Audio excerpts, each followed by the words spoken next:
lights, camera, action.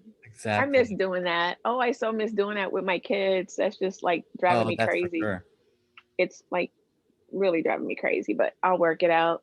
I still get to do kids. We're doing virtual like all the time now. So it's good. Well, we have a few kids here, and in the coming week or so, this recording will be accessed by many more. Oh, So, good. Yeah, Okay. we're in the so process this of is doing like technology smarter than a virtual culture fair. Oh, that's right. This is the year, right? It sure that. is. Oh We my are God. Can you believe it's 3 years? Is it no, 4 or 3? it's three. And it's one of those things where you think, oh, it'll happen one of these days. And then, last year's craziness started and we said, we are not giving up. We are going for it. Oh, I I remember when Elizabeth said she checked, you coming back in 2021, right? And I'm like, yeah, but that's a long way away. And here it is already. That's just We are. wow. Yeah, because I was down there at my Asian restaurant that I love that's up the street from the school. I can't Very think of the much. name of it. I don't know if it's a Asian or a Yes. Japanese. Oh, Is it? Sushi House.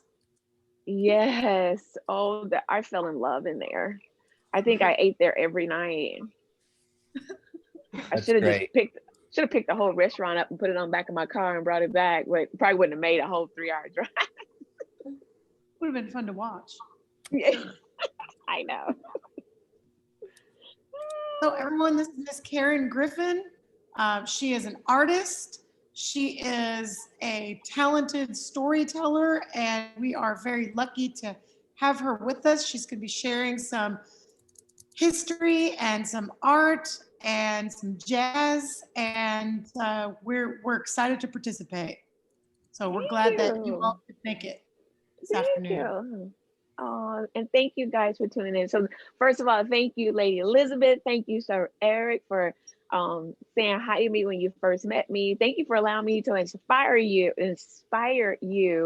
Yes. and your scholars when I first met you. I feel like we're family now because and some of the students I keep in contact with because that was in 2017 when I first met you or 18. Yes, yeah.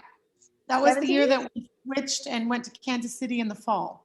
Oh my God, it's just ooh, thank God this hat has covered up my silver highlights. That's all Well, that you matters. you made Yay! an incredible impact on our students, and to this day, they love you dearly. So I appreciate Oh, that.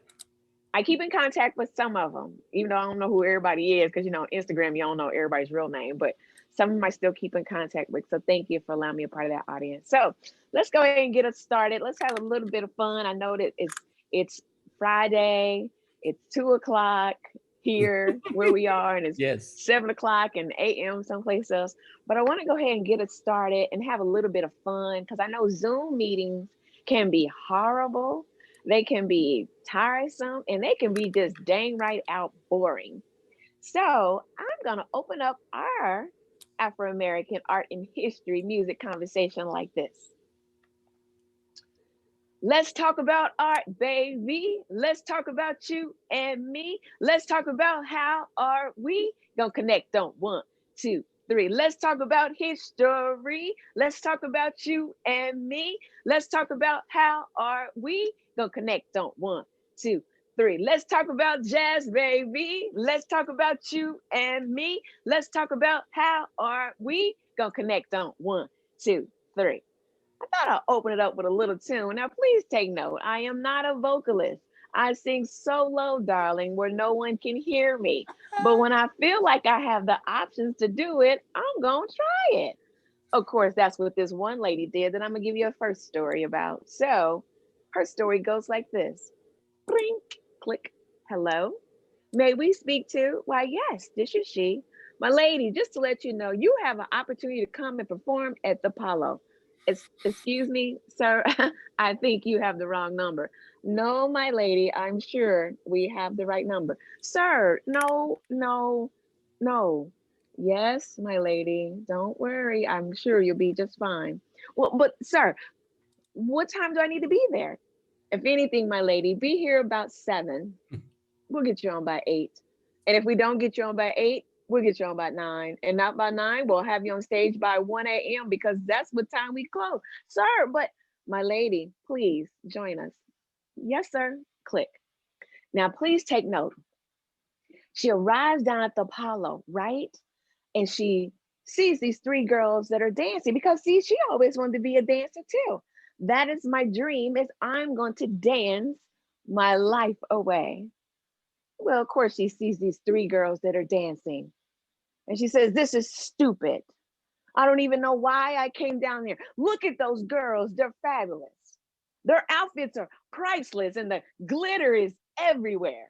You know, anytime you go to a concert and there's glitter, it's left on the stage, off the stage, down the street, glitter everywhere. Let's just say I hate glitter. I'm so glad my granddaughter's 5. I don't know what to do because she don't like glitter either. Woo-hoo. She sees these 3 girls are dancing and she says again, this is stupid. I don't even know why I came down here. Those girls are priceless. I'm going home.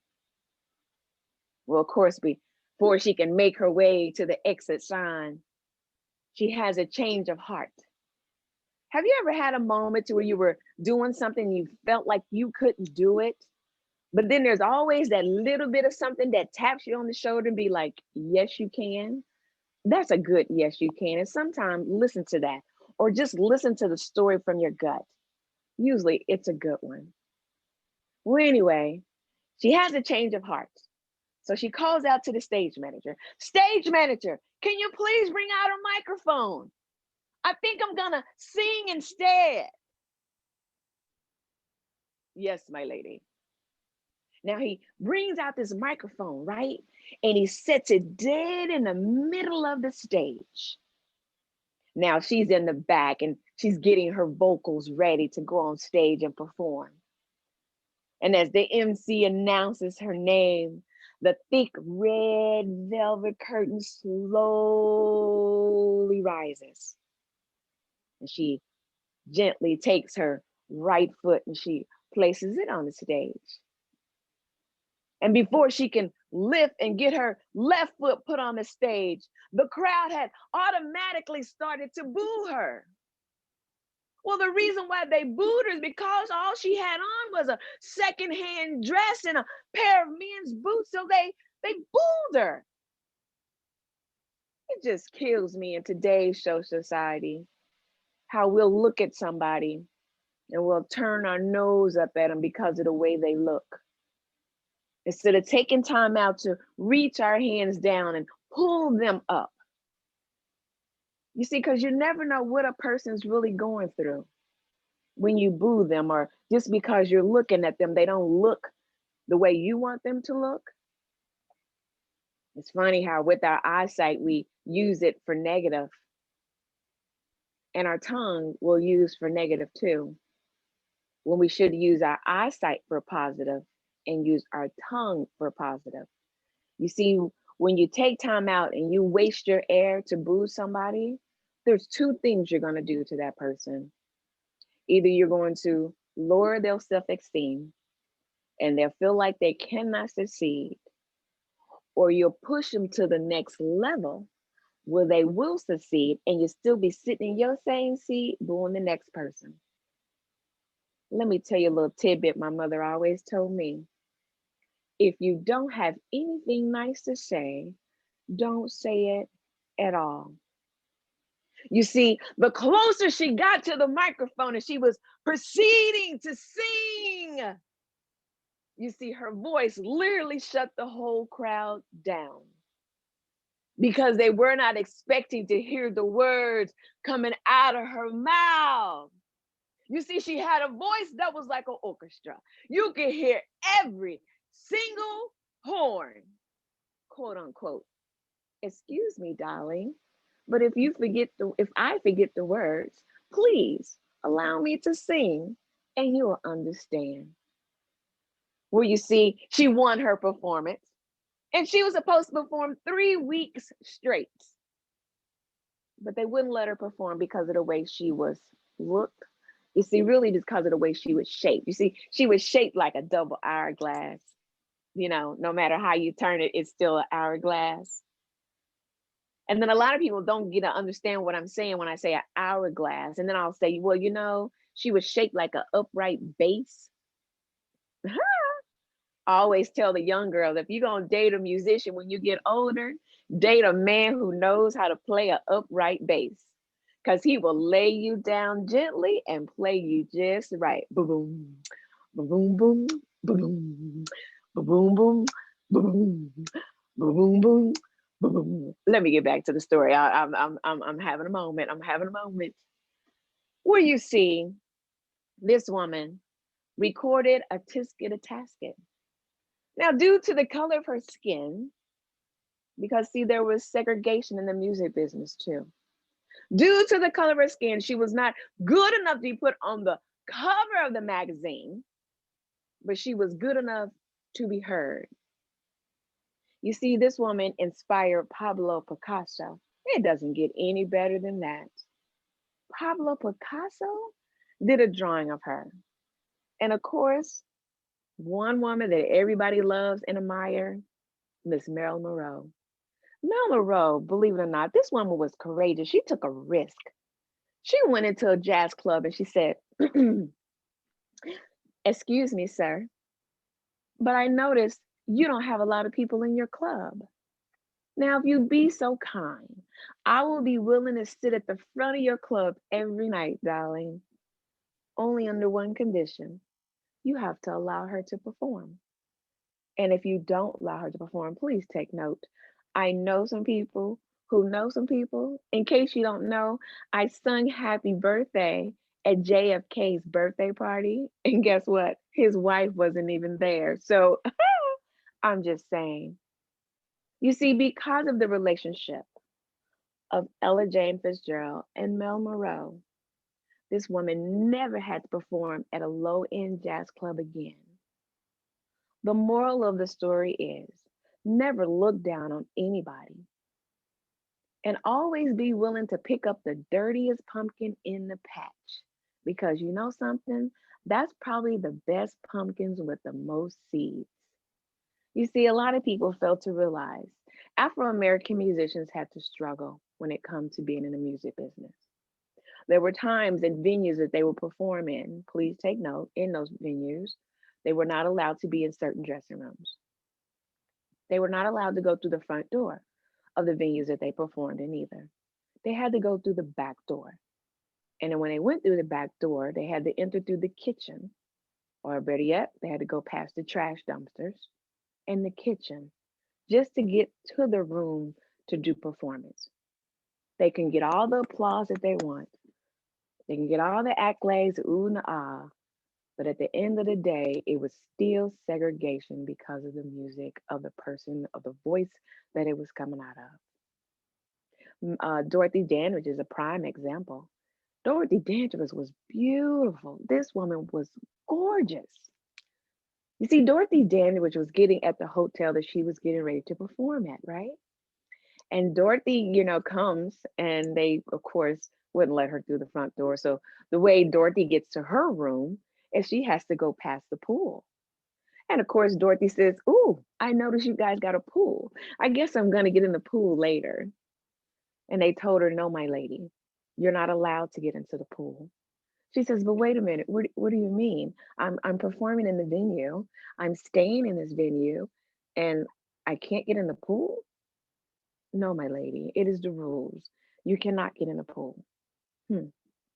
Well, you know how girls can be sometimes. We just do things we're not supposed to do. I think all women really should be Geminis, because we are good this one and we're kind of like a bad that one, but it's all balanced out because we all looking through the same eyes. That's why we should be Geminis.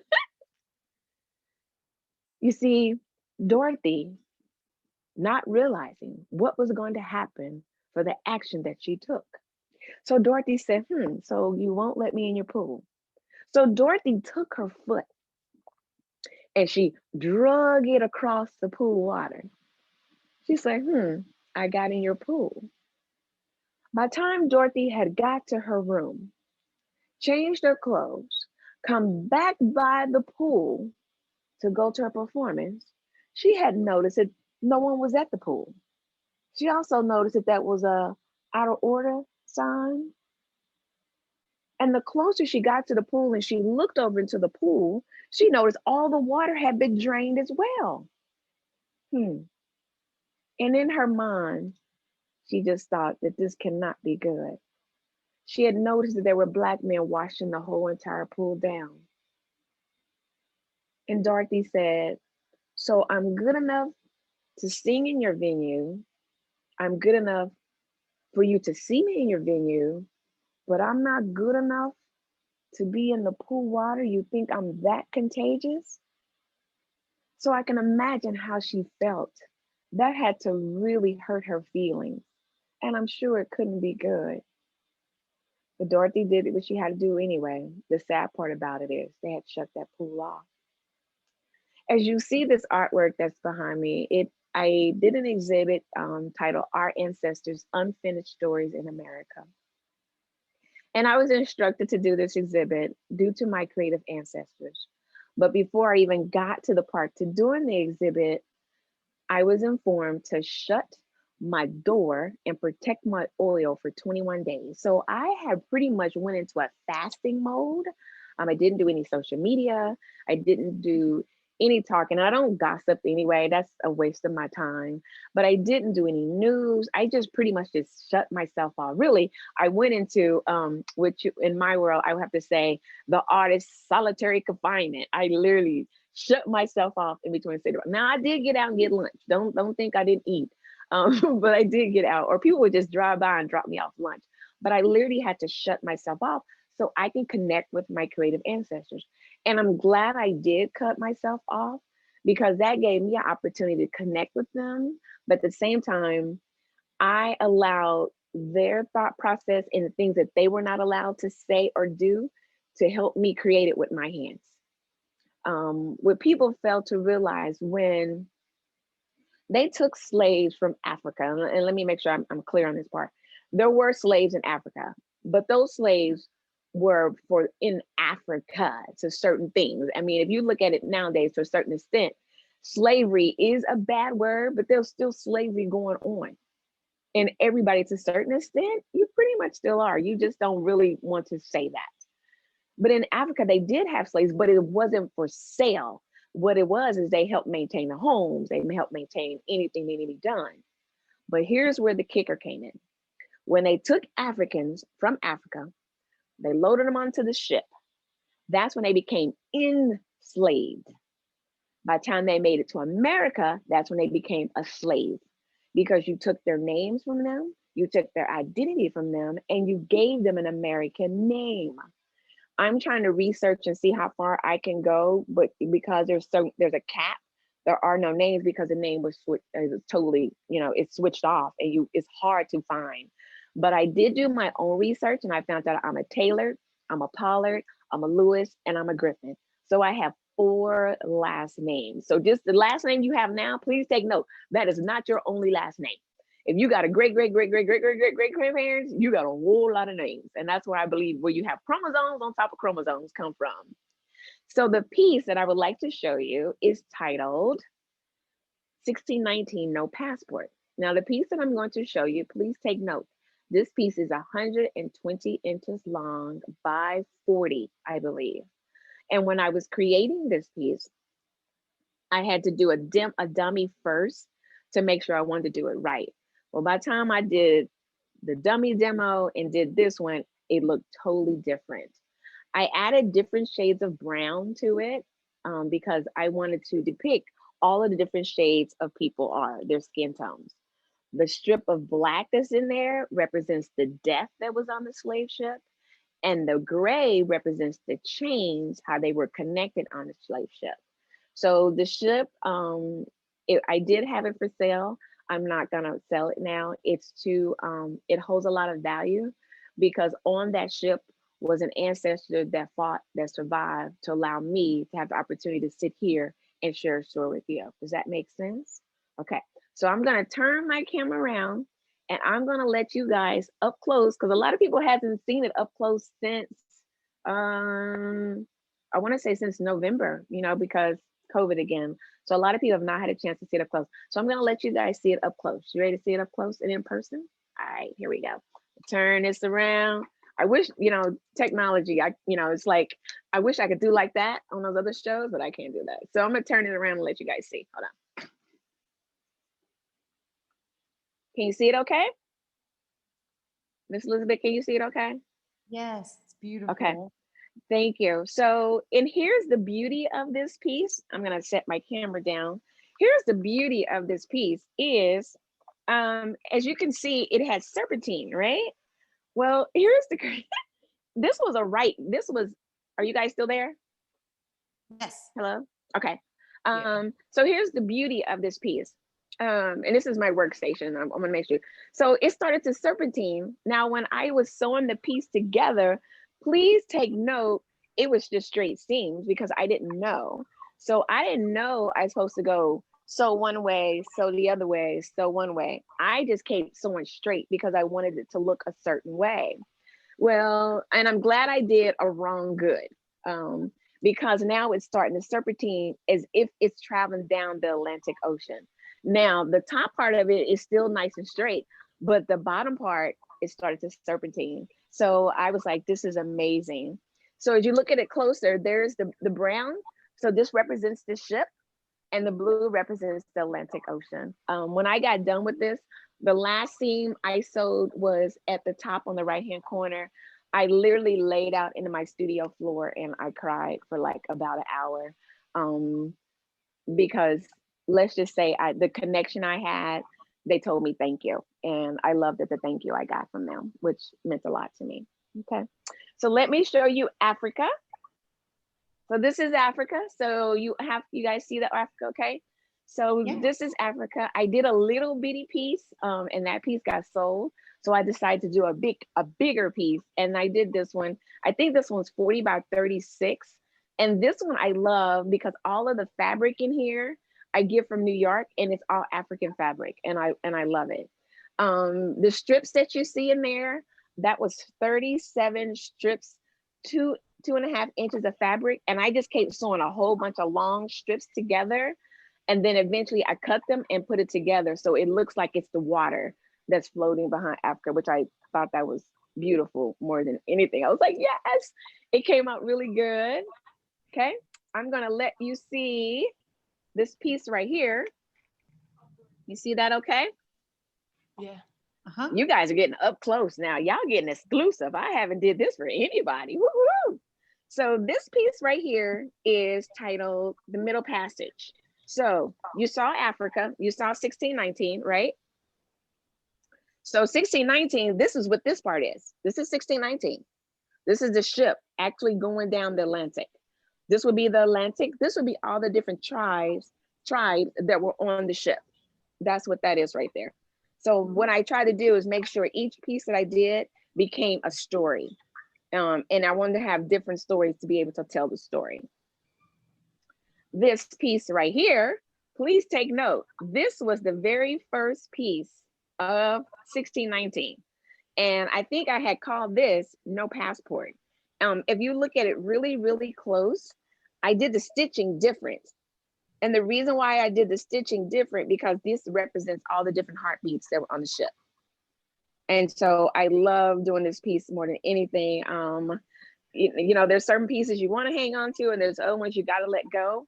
But when I was doing this piece, I was very detailed because look at the back. I wanted to represent music because there was music on that ship. There was musicians on that ship. There were artists on that ship. There were poets on the ship. There were storytellers. There were mothers. There were fathers. There were children. There were seamstress. You name it, it was all on that ship.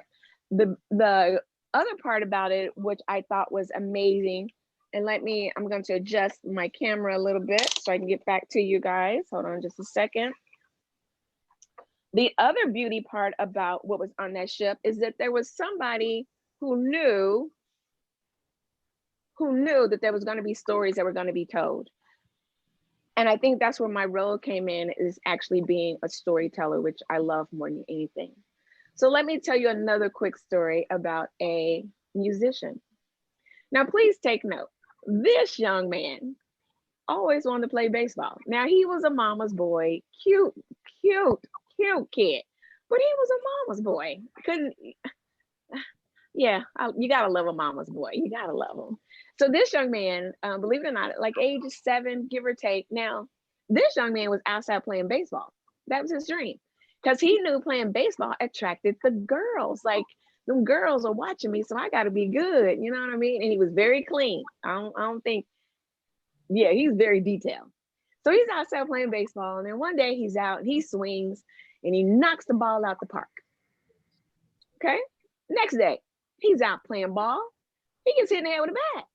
His mama said, "Hold up, hold up, hold up, boy. Yeah, you can't play this game. It's too dangerous." And they don't make football helmets for baseball players. That ain't gonna work.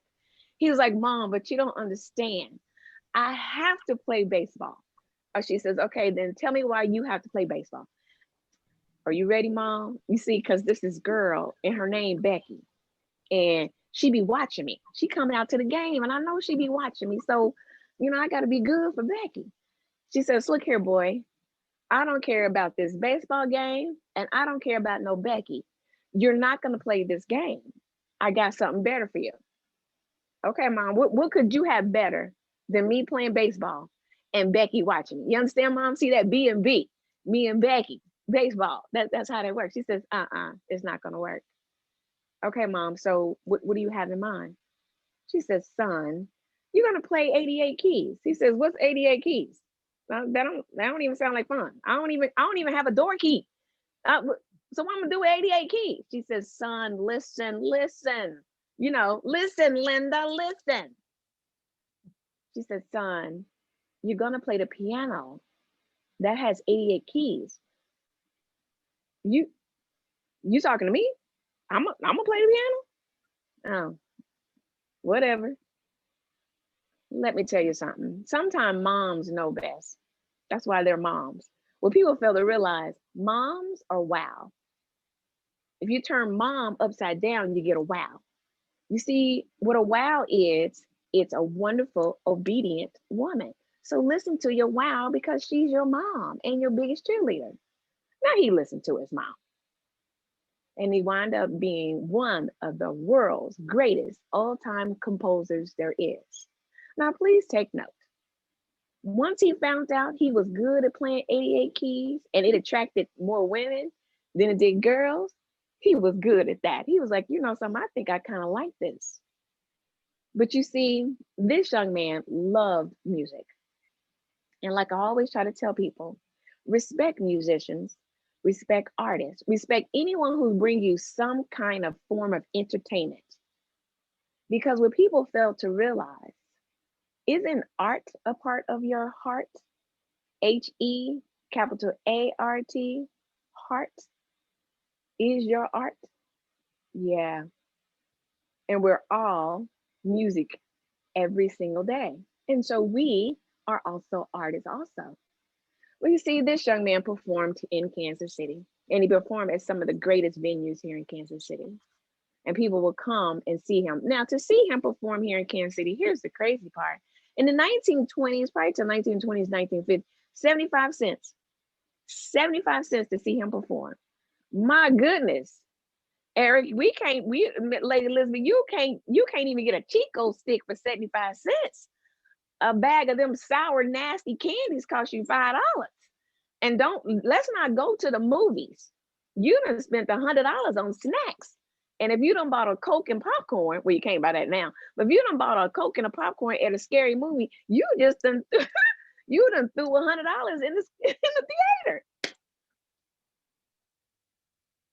Here's the beauty part about that. What I'm getting you to is that he was a composer.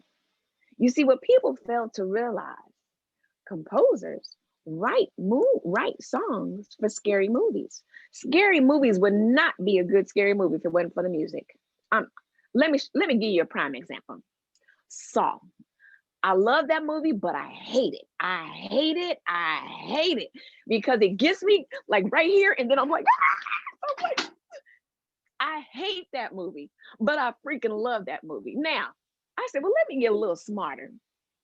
How about if I turn the volume all the way down, and then I can look at the movie all day?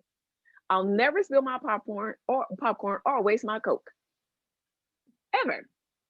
So when people fail to realize music makes a movie. Jason. Would nobody be in love with Jason or Jamie Lee Curtis? I'm just saying. Nobody be in love with either one of them JJs. Ever. You gotta have music. If Jason didn't have a theme song, let's talk. Sit back, relax. Let's talk. If Jason did not have a theme song, his name would just be, oh, that's Jay. That's just Jay, little dumb kid coming up out the water. But Jason has a theme song, right? And you be like, no, that, dun, like dun, you be like, oh my God, dun, and like here, I'm like, here he comes. Because if he was just Jay, you wouldn't run. But because he's Jason, he's got a theme song, it's music. Here's where that music pretty much all started for Afro-Americans. It started in 1724. 1724, believe it or not, was Sunday, and it was a day of rest. It was a day when all of the free slaves and slaves can come together on a Sunday in Congo Square in New Orleans. So before it was really called Congo Square, it was just some road, dirt road, back off the street in the neighborhood. But they decided, Code Nora, I believe that's what it is, 1724, freedom, that is when it all started. You see, because that is when they were able to connect, communicate, music, food. But here's the crazy part about that. This was also the day they would sell their goods to buy their freedom. And when I did more research on that, and I said, wait a minute, you have to sell your goods, what you made, for freedom in America, a place that you didn't even pay to come into. And I'm thinking to myself, if that's not the most selfish thing in the world, what other people that came to America by their choice, pay their way, have to pay for their freedom to be a human? A human. A human. And those that even pay their way and you had a piece of paper, sometimes you still were considered as a free slave. I'm kind of glad now that that piece of paper is just turned into a birth certificate. Now it's only two pieces of paper. It's a birth certificate and a death certificate. And you don't have to pay for either one of those. Either one of those to be in America.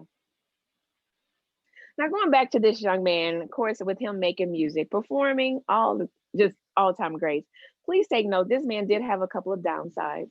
His mother, he loved his mother. His mother was his biggest cheerleader. She can cheer for him all day. Even when everybody else stopped clapping and they left the building, his mama was still there cheering. Well, his mother had taken ill and she had gotten sick and he had went into great depression. He started drinking, smoking, you name it. He went into major depression. And then eventually he decided to pull himself together and write a song in honor of his mother. And you have to excuse me, it was in my head, but it has left and I'm gonna have to restore it back in there. But to know that this man honored his mother so much, so he was selfish also, because when his sister was about to get married, he pretty much bought her everything she wanted so she wouldn't leave him. But he had everything. His clothes were custom made, his shoes were custom made, but he was also very superstitious too. If a button was to come off any one of his outfits, this young man would not, I repeat, would not wear that outfit again. Would not. That was just not his thing. And he loved performing with Lady Ella. That was a duo by itself. You couldn't stop those two. That was a showstopper. There's one night, I think there was a performance where he was at the keys and he's playing dun, dun, dun, dun, dun, dun, dun, dun. And Lady Ella gently strolls out. You know, she's such a lady, right? She's just a lady. She strolls out, she's got her microphone and she starts scatting.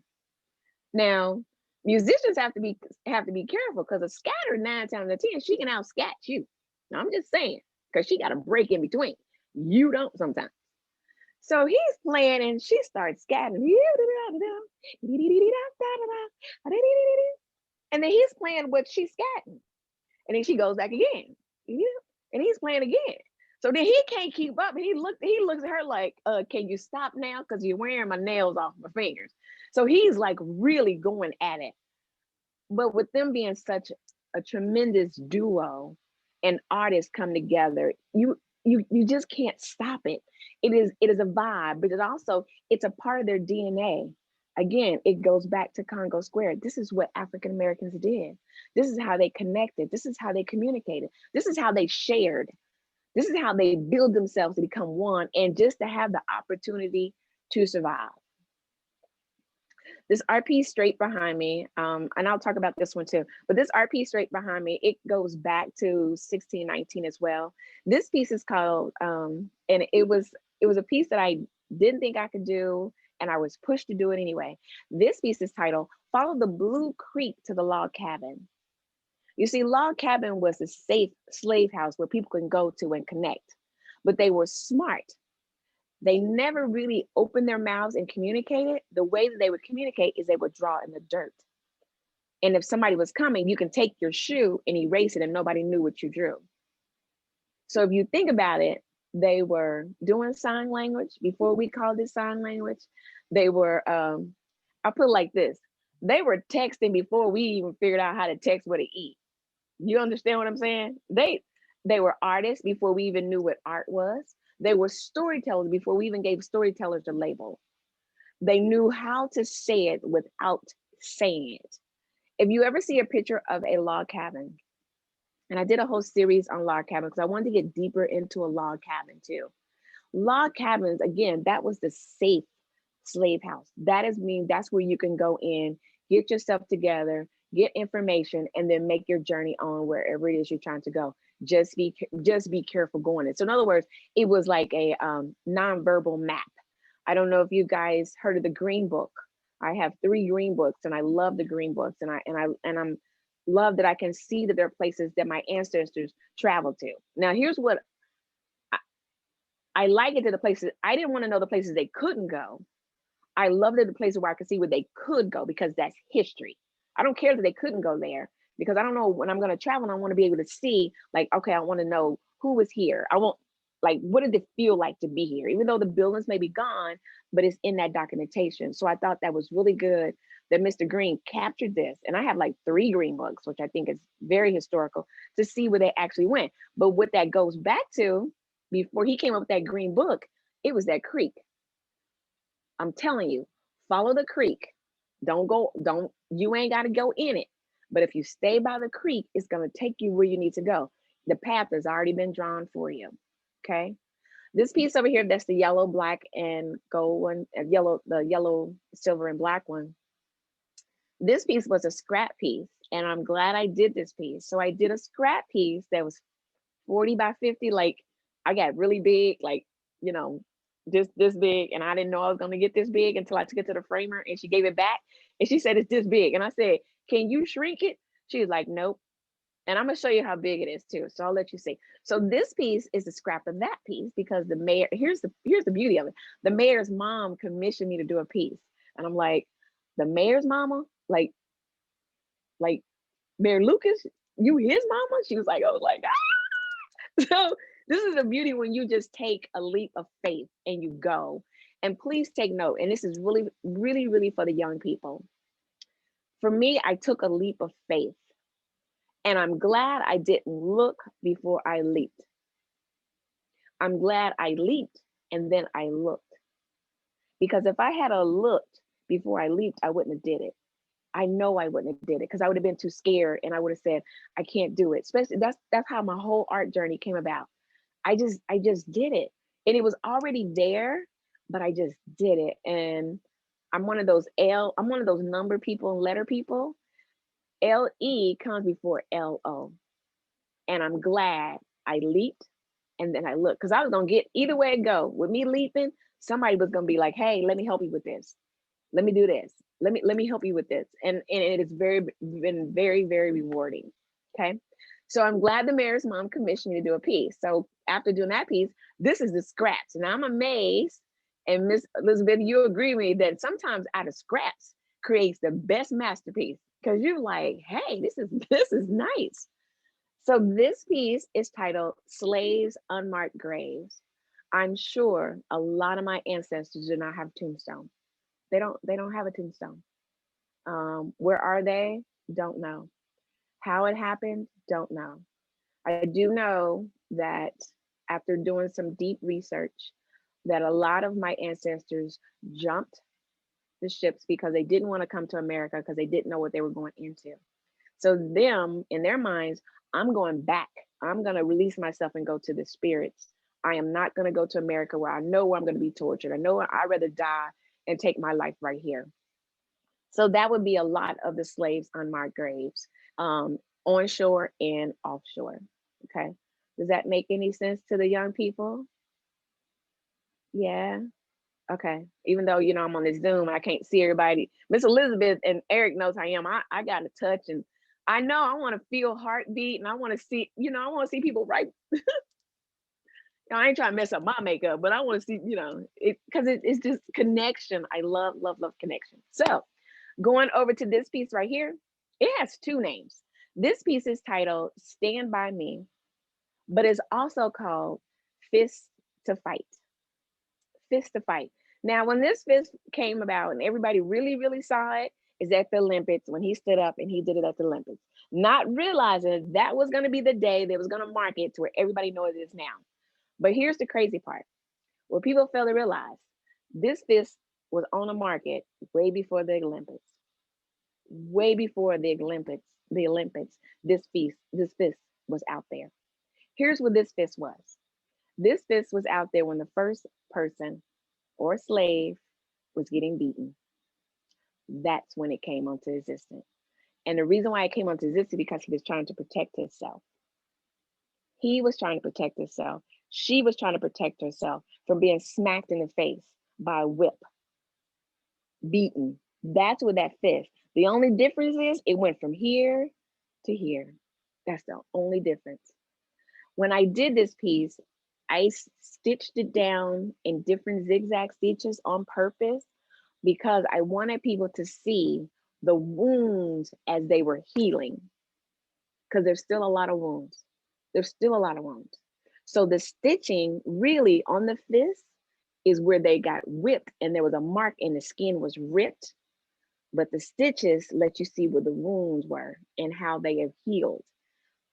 Because it'll never go back as a solid piece of skin. It will always be a scar.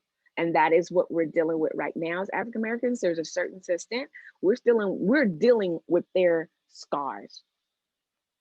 We're dealing with their scars.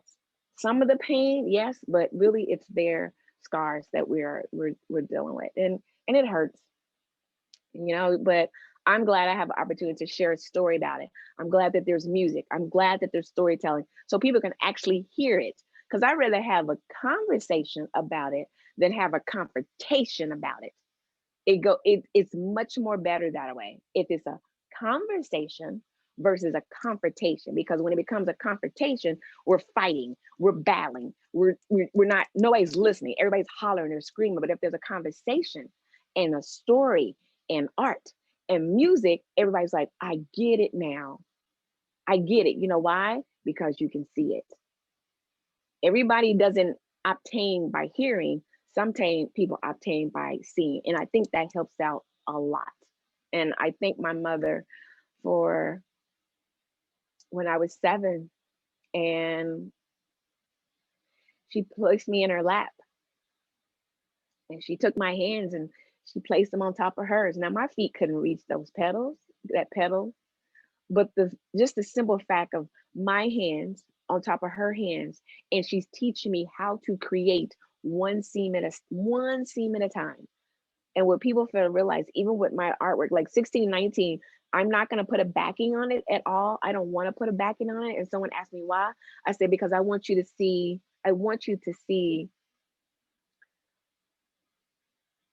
the construction before it became beautiful. You got to understand the construction. That's like a building. It's just like a building. They're not going to let you see the construction. That's why you got this beautiful building. It's a box around it. Because if you just thought, I ain't going in there, that don't look right. But if it's pretty on the outside, then you go in. So, I had a little saying, let me assist you with enjoying this and seeing the scenes in front of the stories. Because each one of my pieces has a story, but you don't see the scenes unless I show you. You don't understand the struggle that they went through for each one. Okay. Before I go a little further, is there any questions from the young adults that you would like to ask me? Feel free to unmute if you want to ask me a question. I have all 32 of my teeth, but believe me, I won't bite. I got all 32, but if it ain't already cooked, I ain't eating it. Peach, talk to us. Shy. I don't really have any questions. It's just when you're talking about the fist, it gave me Yeah. goosebumps, and I felt You it. felt it, right? Because when you see it in today's society, you see it, everybody's got their hand up, but you're not really understanding why, right? Yeah, And original. a lot of people are not understanding why either. They're just doing it because it's a visual, it's what I see. Oh, well, let me do that too. But you have to go back and understand the real story. Wow, how it came about. It started right here. I don't want to who wants to get smacked in their face? Imagine, thank you. So imagine that whip coming across their back. Imagine him whipping them in the front. And it's like, let me protect my face first. Cause I don't recall anybody who's getting a whipping. They do well, when I was a kid, I protect my backside because I don't want to get it woe out. But but other than that, 9 times out of 10, you're gonna go like this, right? In any altercation, you're gonna go like this first. You're gonna protect your face because you still need to be able to see to a certain extent, right? And so you got to think about it. Literally, that fist went from here to here. And I don't think a lot of people know that. I guess I'm just one of those people that I picked it up really quick, and I'm glad I did. But also take note, as you see the polka dots, can you see the polka dots on this piece? Can you guys see that okay? So here's the other bottom line to that. And I had wrote a piece to this also, and the piece goes like this. I'm born with cinnamon, smooth, cocoa, brown skin, but in America, I'm called Black. And people's like, oh my God, I didn't get it. I said, it's okay. That's why I'm explaining it. But the polka dots that you see, that is the bloodshed. That's the solid black. But the different color polka dots, those are the teardrops that the ground captured every night. So the ground has all those tears. They dried up on your face, but that ground is holding every single one of those tears. And yeah, it's a journey, but I'm glad that I have an honor to do it. Okay, so let's move over, and I'm gonna let you see Sun Rays and Clouds, which is the scrap of unmarked graves. Now, please take note. You might want to pull back from the screen because this baby is huge. Like I said, it's on an easel because I'm running out of room in my. I'm running out of room in my studio. Don't tell nobody. I might have to put something in Eric's and Miss Elizabeth's house, but. Okay, so I'm gonna show you this piece. But before that, I need to let you see the piece in front of the piece. So the piece in front of the piece, now, this is exclusive. Not everybody get to see this, but because I like y'all, I'm gonna let y'all in on a secret. So I'm working on a clothing line, right? And it's called In the Closet. No, it's called In the Dressing Room. Because as ladies, where do we change our clothes at? In the dressing room. And we pray that mirror is just right. We pray that the mirror is this little so we can get in this outfit that we know we can't fit. But anywho, so this piece, I'm gonna let you see it first. You guys get to see it first, exclusive, because it's not gonna be out for public viewing until March 19th. So even though this is recorded, but it's okay. So I'm gonna let you see this piece again, and she's 48 by 24. And again, she is called In the Dressing Room. Can you see it? Yes. Isn't she pretty? Beautiful. She's beautiful, right? I'm snapping pictures. You're snapping pictures? Snapping pictures so I can share. Oh, please. Okay, so now I'm gonna let you see Sun Rays and Clouds. This is Sun Rays and Clouds. Can you see the whole top of it? Hold on. Is that better? Yes. Okay. So this is Sun Rays and Clouds. Like I said, it started out really little, like this little, like that little. And it was all just yellow first. She said, I just want a yellow piece. And I said, okay, cool. And then she said, can you add gray? And I was like, sure, I can add gray. And then that's when the gray card come in. And then it got, I've never had a piece stretched before. So I learned something new. So I had this piece stretched there's a framing company around the corner called Honey. And she stretched it, and this is how big it got. And she fell in love with it. And then I fell in love with it. And I said, I got this. And so, yeah, every single piece that I do, there's a pearl in the left-hand corner that represents my mother. I don't know if you guys are aware, when your mom passes away, like on Mother's Day, you wear like a white flower or white carnation. So every single one of my pieces is a white pearl because my mother was left-handed. So I put that on the back. And then on that same corner is a purple heart. So I'm connecting my parents back together. It's a purple heart because that's my dad, because my dad fought in World War II. So that's how I'm honoring my mom and my father, and I'm connecting them back together. So it's kind of cool. I like it. I love it. Okay. So I'm going to show you another piece of my mom and give you another quick story. You want another story? Yes. This piece right here. This piece is titled Shifro. Now, Shifro was born in 1940. Shifro was one of 6, and Shifro was a middle girl. Shifro was not always loved, not always liked, really standoffish, but Shifro was probably the one who was the most creative child, okay? So as Shifro got older, she had 5 children. She lost 1 to SIDS, a career death. And then she had 1 boy, another girl, and then 2 more girls, okay? So as Shifro aged, single mom, of course, and it's okay. Single mom doing very well for herself, taking care of her children. Well, see, when Shifro was younger, she had fell and hit her head. And because of her mom and dad, and back then, just had the capability of taking her to the hospital to make sure that she was okay. Well, as Shifro got older, her hair follicles, because she had fell, were damaged. And so when her hair follicles, start to fall out, you get a patch of hair, all of her hair eventually had fell out. But before her hair fell out, Shifro had this huge, beautiful, dirty, blonde afro. And what people fail to realize, before Blacks were called Blacks and African Americans, they were called Afro Americans because they had afros. And that was just the thing. So you will hear me sometimes say Afro American because I love that. And I think it's just freaking cute. And sometimes I got an afro, but So anyway, Shifro never told her children why she would start wearing these skull caps on her head. She never told her children why, ever. And she was very embarrassed because, as women, we want our hair.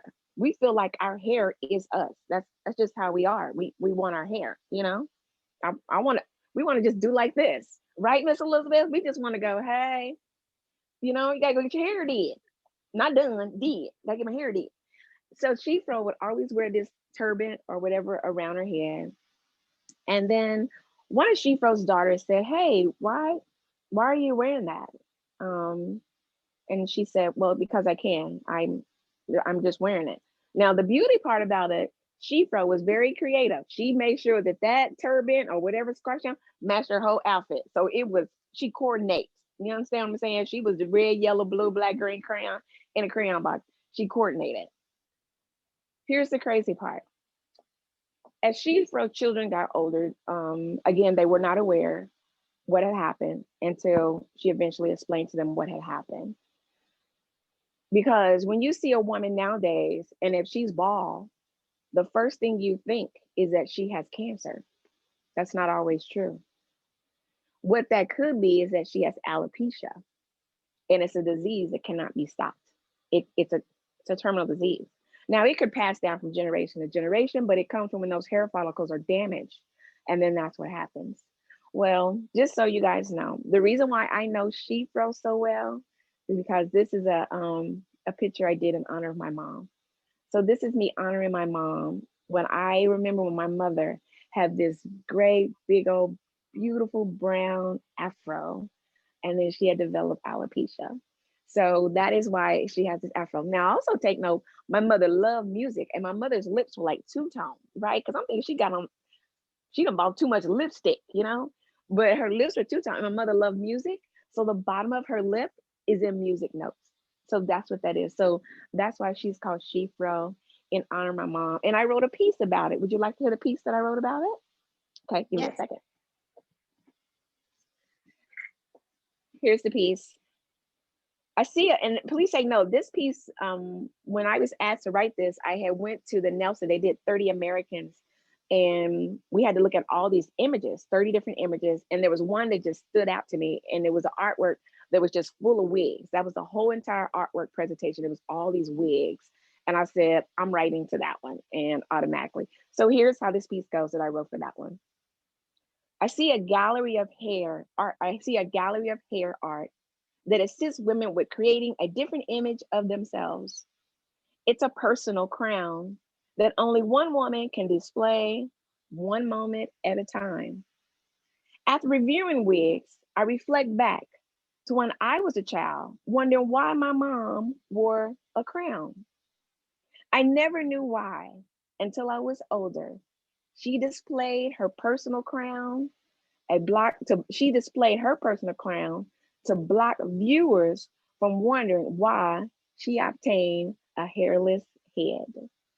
So to me, when you see a woman with a wig on, please take note.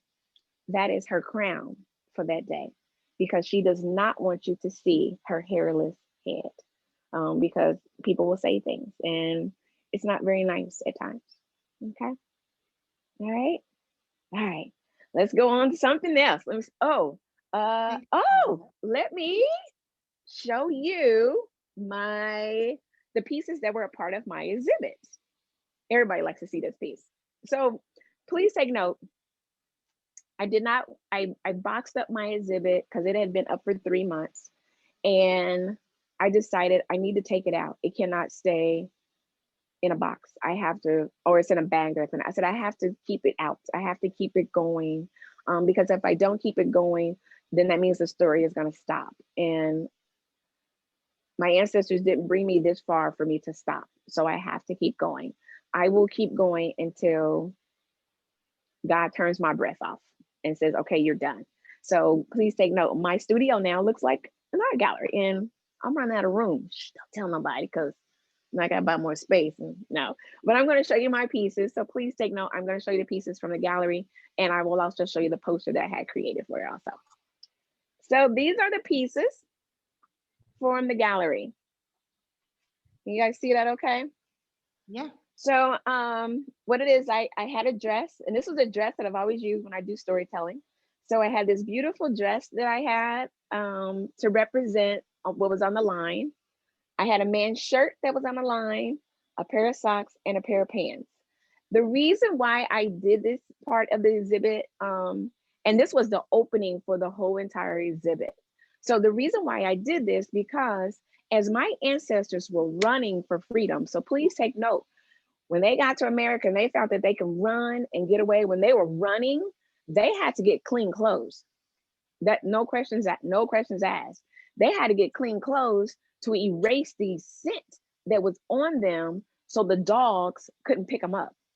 So there was always somebody washing clothes, hung up fresh clothes, so the next group of slaves or whoever's coming through can have clean clothes. So that's why this exhibit was titled Our Ancestors, because I wanted to include everybody. I didn't want to say my, because to me that's being selfish, but I wanted to include everybody, because Afro-American story is an American story.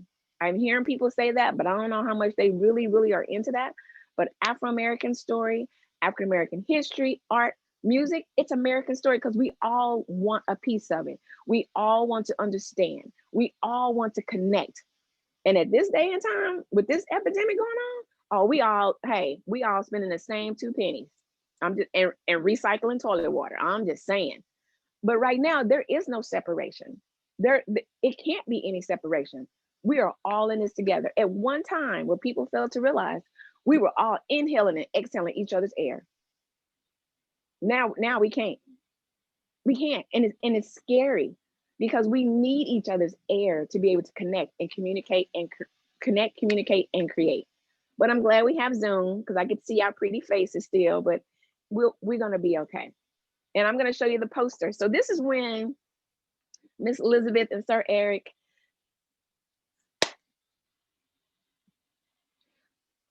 this is when you know that you have made it as an artist. And I have to celebrate and say that to myself. This is when you know when you have made it as an artist. When you can have 2 exhibits back to back, back to back. I mean, back to back, and prepare for 4 more. That means you got a lot of art oxygen. You just going. But you know you've made it as an artist when you can get your first exhibit, your first solo exhibit, your poster framed and autographed by the woman who bought your first piece and by the woman who said, yes, you can host your exhibit in my space. So I'm going to let you see my poster. Can you guys see that okay? Here, I'm going to turn the light out. Can you see it now? Yes.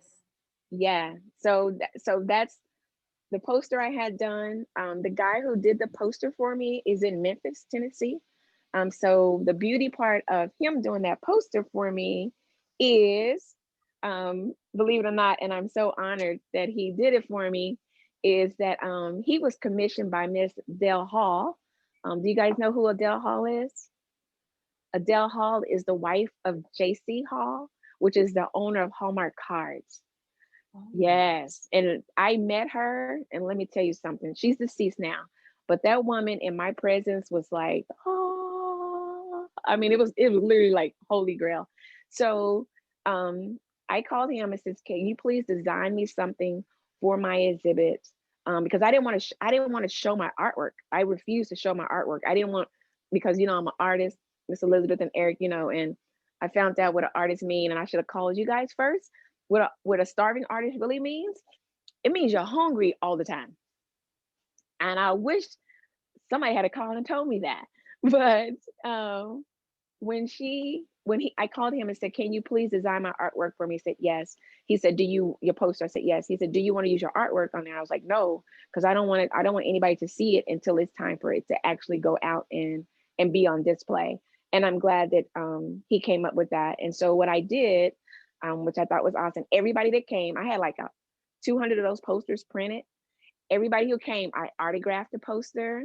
And so they walked away with a piece of that as a memory keeping versus felt like they had to buy a piece of my artwork from me that night. But I did sell 2 pieces that night. And yeah, I was excited when those 2 pieces got sold. Awesome. That's because I was not expecting that. Huh? It's very exciting. It's very exciting. Yes. I'm like, yay. Okay, so I have a couple more pieces to show you. How much more time we got? We have a time for a couple more pieces. Okay. Oh, we're a little after 3, but that's all right. I have time. Okay. Oh, okay. So I'm gonna show you this. Is that bounce? Is that ring light bouncing off of that piece? I think it is, isn't it? I can see it. You can see it? Mm-hmm. Okay. Or is this better? Is that better? Amazing studio. No, it's good. Oh, thank you. Okay, so this is the piece of my mom and my dad. So this is the piece I think I told you about earlier where I put the treble clef and the bass together. Did I tell you guys that? So that's like my mom and my dad on that piece right there. So that is a treble clef and a bass. And here's the beauty part about that piece is I drew it upside down. Didn't realize I drew it upside down, Lady Elizabeth. So picture it wrong. So I hand drew it upside down. I said, this don't look right to me. And then when I turned it around, that's how it became the heart. So that's a treble clef and a bass. So really, this is a man and a woman. That's what that is. And they created life, which is a heartbeat. Yeah. So that's the first thing the doctor tell a mama, right? If somebody says you're pregnant, no, there's a heartbeat. That's what the first thing the doctor tells a woman. There's a heartbeat. That piece over there, the blue one, that is my father. So that piece, can you guys see that okay? Uh-huh. So is a piece I did, a replica of my father, which I love that piece more than anything. A lot of people can't see the man in it because they see the blue peacock first because it's so powerful. And people's like, oh, I like that piece. And I'm like, you do? And they're like, yeah. And I said, well, that's my father. They're like, where? And I was like, oh, because he's so blended in. So that's what I love about that one more than anything. And I think it's really cool. And this piece right here, this would be my mom. This would be my mom. Zoom, zoom, my mom. So that'll be my mom. Now, please take note.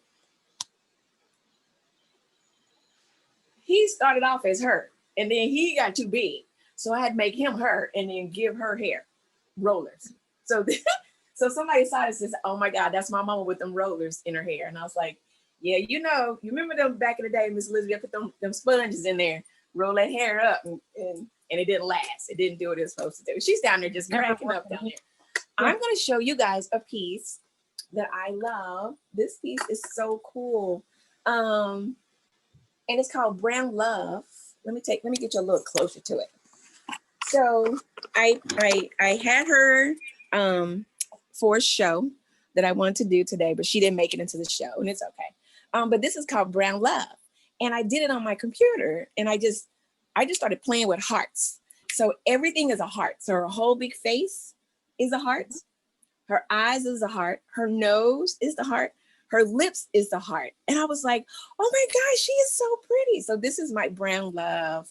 And I want her to have a home. Hopefully she would get a really cool home. But this is Brown Love. And what I loved it more than anything, it reminds me of my daughter, my youngest daughter, because she's always putting them lashes on. You know how these girls are nowadays, they got them lashes on and they look like they blinking, but they ain't blinking because the lashes are too heavy. But yeah, this is what this is. So this is what this piece is. And I was working on a Martin Luther King piece. So this is my MLK piece. As artists, I found out we'll start a piece, but it doesn't necessarily mean we're gonna finish it like we're supposed to. But I'm sure I'll get them all done and ready to go. This piece right here is called RGB, red, black, and green. August 13th, 1920 is when that pretty much the Afro-American flag came into existence, and the colors were red, black, and green. So this piece is titled I Am RBG, red, black, and green. That's what that is. And I think We that's have probably all a I little have library in Lebanon, in my and it's been painted with those studio, colors. but I have, and maybe I'll pan around so you guys get a whole good view. Would you like that?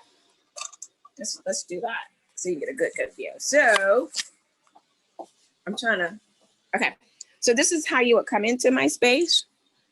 And then this is pretty much why, I do my thinking and my processing and get this part done here. But this is where I work at. I love to stand on a mat. So this is where I do all my work at here. And then I have a sewing machine and I have a serger. My mom bought these for me when I was young and I still have them. I'm in the process of buying a nice one. And I'm looking forward to using that one to the ability to get me where I need to be, which is pretty cool. So you guys, I'm glad you guys would you guys like to see the exhibit that's going up? Do we have enough time to see the exhibit? Sure. Let's do it. Can you guys hear me okay? I can hear you. You can? Okay. You guys want to see the exhibit? Okay, I'm gonna take you into the art gallery. You go to the art gallery and I'll let you see the exhibit. I'll let you just see my pieces. Don't tell anybody. Okay, I'm gonna talk us into the exhibit. So this is actually an art gallery. So this piece right here is called That Crazy Chick. So that's a piece I did right there. And this is, she doesn't have a name. So these are a couple of pieces I did a while back, okay? So I'm gonna take you into the art gallery. So you guys are getting a sneak peek because nobody's supposed to see this until tonight. But so this is the art gallery. So this is where my exhibit was at. And I had all 4 spaces. So I had this space. I had this space. I had this space. And that's Daniela. Wave, Daniela. That's Daniela. She's awesome. And I had this space. So this is where I'm at. Okay. So let me show you my pieces. Here are my pieces. So this one is titled Play Me a Love Song. I love it. So it's fabric and it's paper that it's all adhered to. So the love letters are all paper, and the paper comes from Thailand, but the background is the fabric. And of course, there's my mom with the little pearl. This piece is titled, I Can Feel His Heartbeat. And so that's what that piece is titled. I love it. So this is paper too, and it is stitched down. So I thought I'd try something different and stitch all the paper, the fabric onto paper. This one is all paper. This one, I can't remember what I call this one. Oh, that's Play Me a Love Song. I Can Feel His Heartbeat. I can't remember what I called this one. Sometimes I found out as an artist, you forget what you call stuff too. But it's all wrote down. You do have to keep good inventory, which I found out later. And you got to keep inventory where all your pieces are. And there's another exhibit that I have up in the West Bottoms titled Pieces of Me. And it's only 4 pieces, and they're 60 by 24. And they're just wall hangings, basically, is what this is. So I'll swing around, let you guys see the other pieces that are in the gallery, which I think is awesome. Awesome. Oh, and this is TJ. Wait, TJ. Hello. That's TJ. This is Lebanon High School. So we're in Lebanon, Missouri right now. Very nice. Hello. So this is Sir TJ. So he is the curator. He put the whole entire exhibit together. Pretty cool, right? All right. All right. I'm gonna take you guys back. Here we go. Back into my cave, darling. Where is this exactly? Yay. Okay, I'm back. Did you guys enjoy the tour? Very much. So you guys got a sneak peek because, you know, nobody's supposed to see it until tonight. So it opens up. So every first Friday, we put in there's a new exhibit that goes in on every first Friday. But for this Friday, for the last 2 Fridays, I got to host twice. So I had 2 months, which I thought was awesome. Most time they only give artists like 1 month, but I had 2 months. So yeah, I know, right? I'm so excited. So I'm excited. I'm happy. I'm excited. I'm looking forward to the new journey in 2021, because 2020, and this is for the young people, please take note. I know you're on Zoom. I know it's driving you crazy. I know it's hard, but please take note. This is the time right now for you to figure out what career you want to go into. This is the time right now for you to write down your plans of what you're going to do. How are you going to succeed? Come up with a craft, come up with a business, come up with a vision, because you can't say you don't have time. Y'all in your pajamas all day. You have time. Just write it down. Even if you just write a book. How about you write a book? Start writing a book. Write a book about 2021 or 2020. Write a book about 2020. Write down your goals. Write down your dreams. Write down where you're going to see yourself in 5 years from now. Make that a personal challenge. Teach yourself. Here you go. This is something probably really good. Start teaching yourself. How many letters are in the alphabet? It's 26 letters in the alphabet, right? Isn't it 26, 28, 27? You know, that ain't part of my job title anymore. I think it's 26 letters in the alphabet. Am I right? It's either 24 or 26. Hey, Miss Elizabeth, make sure you cut that report out of the recording. 26 letters? Is it 20? Yeah. Is it 26? I I can't remember. Here we go. Anywho, whatever letters is in the alphabet, how about you teach yourself that many new 8-letter words? Increase your vocabulary. And teach yourself, it's 28 letters in the alphabet. There's 36 inches in, okay, I'm just trying to, it's my hair, it's my highlights, Sir Eric. It's 26. It's 26. I Googled it. Oh, of course I can't hear you. How many? 26. 26 letters in the alphabet? You are correct. Yeah. Something's wrong with my volume. I need to learn how to read lips. 26. Am I turning my volume up high or low? I don't know if you can hear me. I'm sorry. Okay. Say it again. 26 letters. 26. Okay. Yeah, you were right. Thank you. See? I knew somebody. I knew I kind of knew something. This young lady is in the corner. She's just laughing at me. You're so pretty. But anyway, teach yourself 26 8-letter new words. So when it's time for you to have that conversation, they're going to be like, wow, you're very intelligent. You'd be like, yeah, I know, because Miss Karen, this cute brown chick, told me during COVID to teach myself 26 8-letter new words. But then again, to the young people, prepare your mind, get ready. Yes, again, it's hard. It's a struggle. You can't be by your friends. I can understand that. I can't either.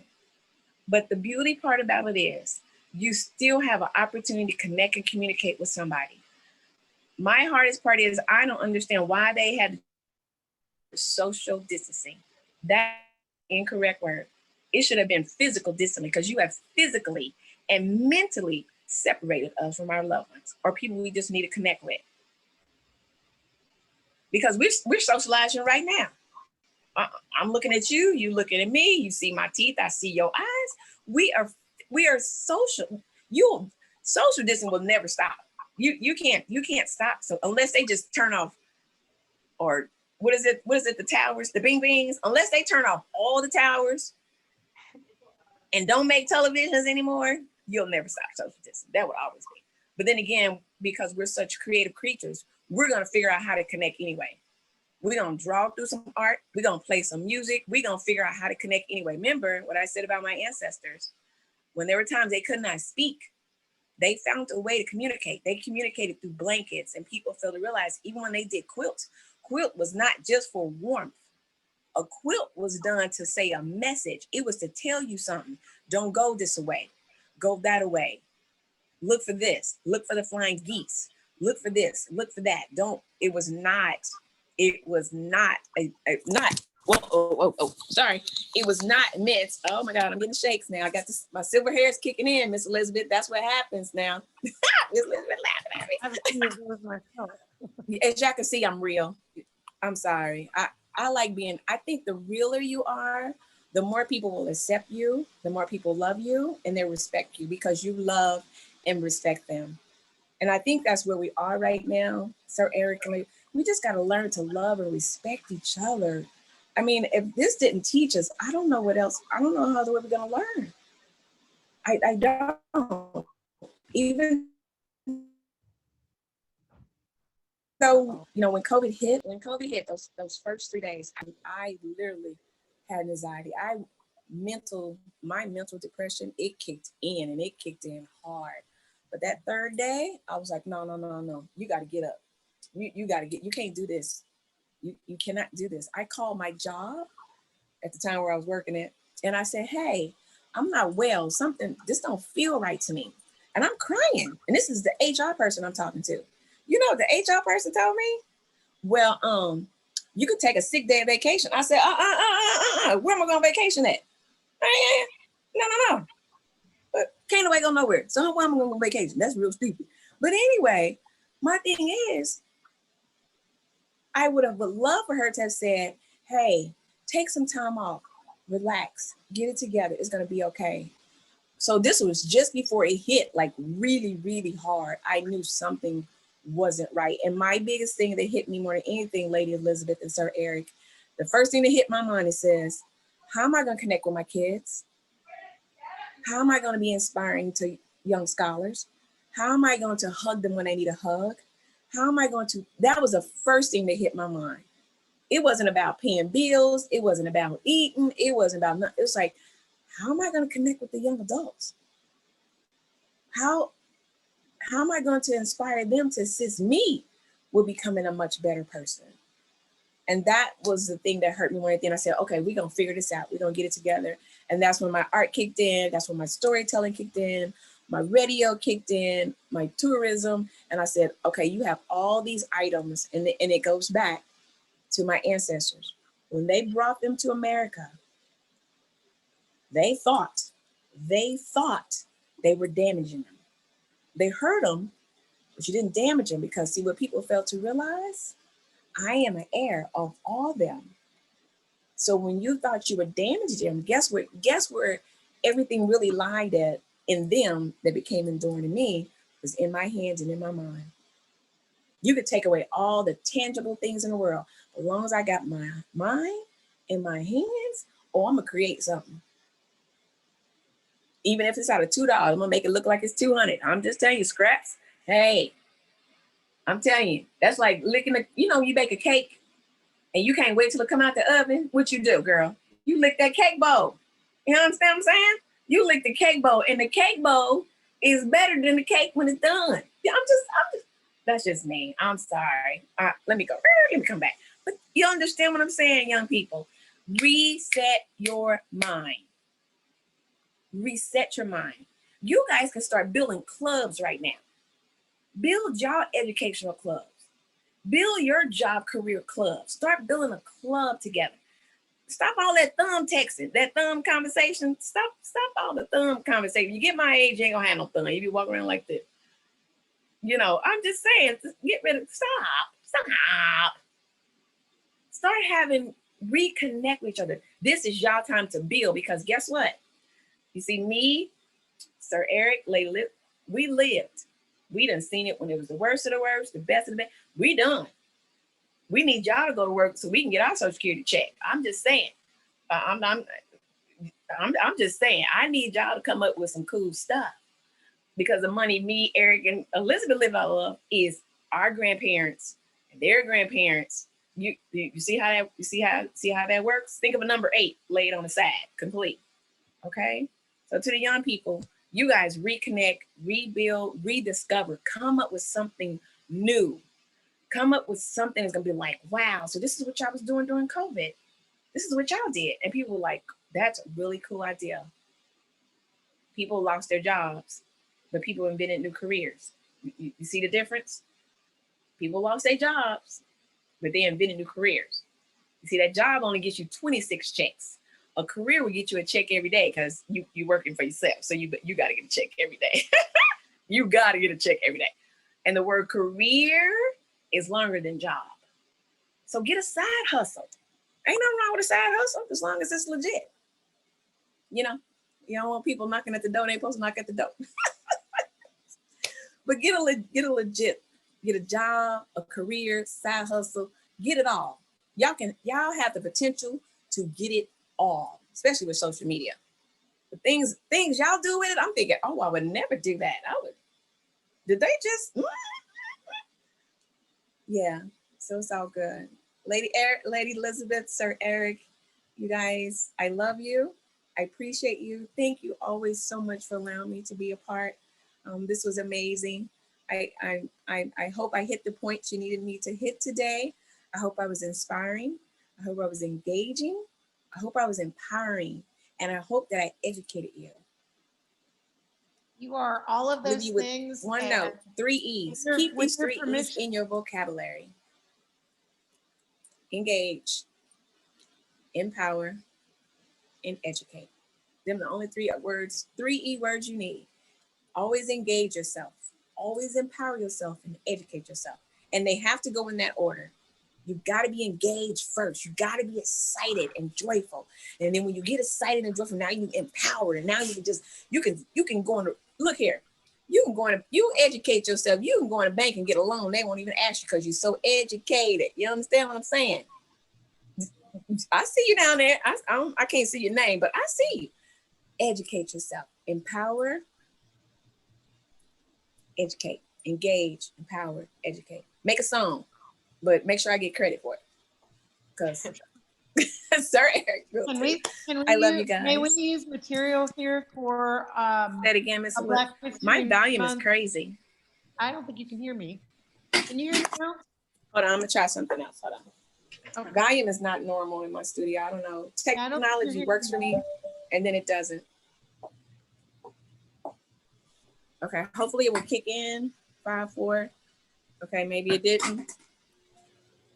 Can you hear me though? Let me try one more thing. Oh, and my AirPods are dead. Oh, okay. No. Try to say it again.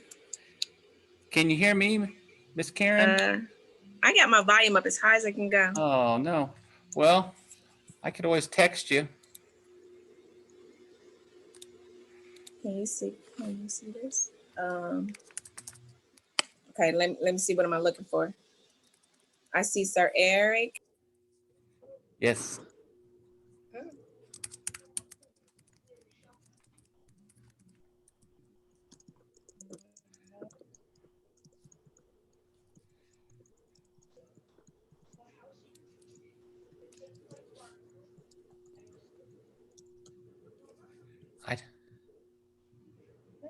I just typed it. Okay, yeah, me too. I guess we're on the same page. So I just, I don't know. I mean, Hello? I can message you Yes, later, you Can were you hear me muted now? for a second there, Miss Karen. Did I mute myself? Yep, no more though. I can hear you. I don't think she can hear us. Can, I don't know what can happened. somebody say something? Because I feel like I lost my hearing. I'm talking, but I don't think you can hear me. Are y'all talking? I tell you, they need to just do a video. Okay, I can hear you. Okay, but I can't hear you guys. I don't know what's wrong. I don't think she notices. Oh, wait. Oh, wait, hold on. I found out what's wrong. Okay, talk now. All right, can you hear me? I Any- thought I fixed it. You know how you hit that button on your cell phone? We don't want to be disturbed. I know, I thought that's what it was. No, I've been that having the wasn't same it trouble. either. Well, Technology. important thing is we can I don't hear know. you. I'm so sorry. I apologize. Important thing is. Oh, okay.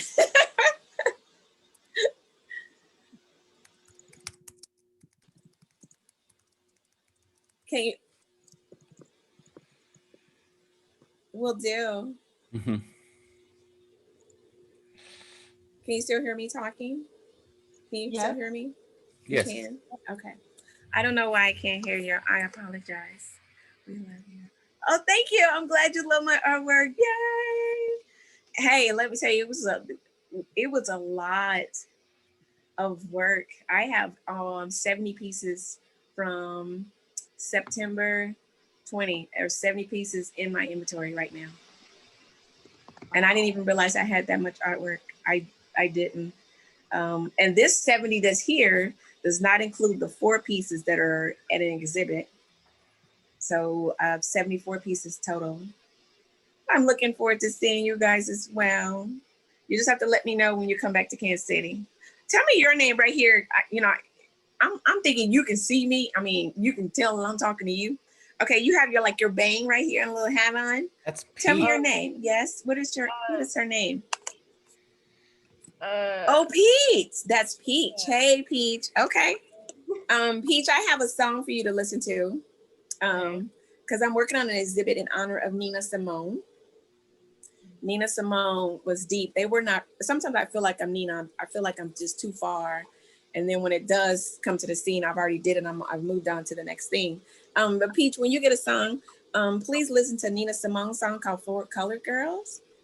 And it's deep. Just be prepared. It's, yes, feeling good is good. But the other one is called Four Colored Girls or Four Colored Women. And it's by Nina Simone. It's deep. It's very, very deep. So you want to hear it the first time and get the beat down and then go listen to it the last time, because it talks about how 4 different shades of Afro-American women are being abused. And the last one is Peaches. And I'm thinking, why is her name Peaches? And I'm still trying to figure out why is she called Peaches at the end. But I understand you're Peach, but her name is Peaches in the song. But beautiful, powerful song. And it talks about how women of color were abused. So, and I'm making an art piece off of that. So I can't wait to show it. It's hiding right now. Yeah, it hit me hard, Miss Elizabeth. Like, it was like, this is what you're gonna do, and this is how you're gonna do it. And I made the women the exact color that she said. So really, it's just a circle for their head, like a big circle, a dot for their head. But I made their arms, and the way their arms and their legs is just how a dancer's body will be moving. That's how I did it. And so the fabric for their arms and legs is probably about less than a ½ inch. It came out really good. I will let y'all see that, but no, you have to. No, you see. I let y'all see. See, I got to see stuff, but ain't nobody seen. That's because I like ya. You understand what I'm saying? I like ya. And right. You guys. Oh, thank you so much. I'm glad that I've inspired you. Please, leap. It's okay to leap. As Martin Luther King would say, a man can't ride your back if you standing up straight. Real simple. No man, nobody back if you standing up straight. You gotta think about it. If you see yourself falling down, you're gonna see yourself back up. That's real. That's real. You will see yourself back up. And I'm gonna leave you guys with one other note because I was on a Tammy House show this morning. I left them with a note this morning, and it was so simple, and I had to keep rethinking it. And that's how I got to where I am. I've had 1,000 plus 1,000 plus 1,000 no's. And it took one yes. One yes. And did not realize all those no's that I received, all those no's prepared me for one yes. No has 2 letters. Yes has 3. Yes is 1 up on no. Real simple. All the no's you get in life are preparing you and molding you for that one yes. Don't take it personal. Do not take a no personal. All it does is getting your mind right, and it's getting you ready. That's all it is. Because I had to go back, and I'm thinking at Hallmark, I wanted. Let me tell you something. I walked in Hallmark, said I'm gonna be an artist. I walked in. It was so bad. This is how bad it was for me, and I gotta let you guys go. I dressed up. They said, well, come in, 11 o'clock, and I dressed up. I had my portfolio right. I'm walking in, like driving Miss Daisy in the back seat. I get there, dressed up with my portfolio. They said, they didn't tell you it's going to be an order selector on night shift? I said, no. They said, well, I said, hey, let me drive home. I'll be right back. They said, no, just come back the next day. I did not realize I was going to be an order selector that night. And I'm glad I was an order selector because I had to select cards that go to the stores for people to buy. I literally started at the bottom at Hallmark and worked my way up. Like I said, I knew I was going to be an artist, but they wouldn't let me in as an artist. Oh, no. No, they would not let me in as an artist at all. And I said, wow. So everything I learned at Hallmark is helping with my career now. How to curate, how to buy stock, how to get stuff laid out, how to do inventory. And I said, that's why they told me no. And then now, so guess what? I know y'all recording this. Now they calling me, asking me for my artwork. That's a hallelujahs right there. Hallelujahs. That's a hallelujah. So it's a good thing. So I'm glad that I took that journey. And again, I'm glad that I have the opportunity to assist you guys. It's so good to see everybody. So good. Is that Miss Elizabeth's son over there I see? Yes. It's Adelaide, I think. So and the good. cat. I had a cat Miss problem. Elizabeth, I can't hear you. I'm having technical difficulties over here. Mr. Eric is cracking up. I don't know why I'm having, something. Hold up. I got a backup plan. Something. I may be having technical difficulties, but you see, I'm one of them old people. If something don't work, this is what you do. You go back and you get that stuff that don't nobody want to use no more. Can you hear me now? I can hear you. Good. Look, see, you go back and get your old stuff. See, these kids don't know nothing about this. That works. Look, and you put them there we go. Now I sound. Can you hear it? Now, yeah. Straight back up. Here go my kid. My kid was like, you don't need those anymore. I said, watch. I mean, that's how like mechanical pencils are. It's like you run out of lead and then you have a spare wooden pencil. So, and then you're good. Here's my thing is always have 3 pencils and 3 ink pens. And kid says, why? I said, because if you break a leg, you got 2 more tries. Right. You break a leg, you got 2 more tries. And they're like, that's what that is. I'm like, yes, you good. Keep them in your hair. Keep them in your hair. Just keep them in your hair. Well, this was so good. Thank you, guys. So glad to hear that we can say goodbye properly. Yes. We wish you a good weekend and a good opening to your show. And Thank we'll you. see you again in the future. Yes. See you guys again in the future. It's always so good to see you guys. And thanks to the young adults. Who's on here? I can't, not only that my hair is going, I can't see either. Who is that? Cheyenne? Yeah, Cheyenne's been with you before. How you doing, Cheyenne? You good? I thought you looked a little familiar down there. I just went for sure. You see, this with this COVID, everybody's starting to look like that. What's that thing in the woods people be crying about? Bigfoot. Right. I'm just I know that's me. Yeah, everybody looked like Bigfoot. Did you see Bigfoot? Yes. He's buying vegetables. So everybody looked like somebody said, I can't fit my clothes. I said, don't worry about it. Everybody got COVID-19 weight. We all